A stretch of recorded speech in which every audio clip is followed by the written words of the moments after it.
தந்தை மகன் தூயாவியாரின் பெயராலே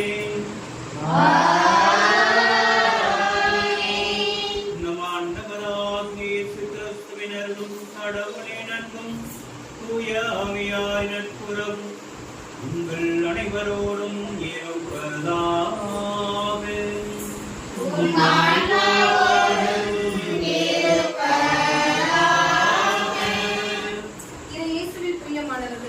இன்று நமது அன்பியத்தில் மற்றும் இந்த ஏழ்நிலையில் பங்கில் இறந்து போன அனைத்து ஆன்மாக்களுக்கு வேண்டி இந்த கல்வாரி பலி ஒப்புக் கொடுக்க வந்திருக்கும் உங்கள் அனைவரையும் வாழ்த்தி வரவேற்கின்றேன்.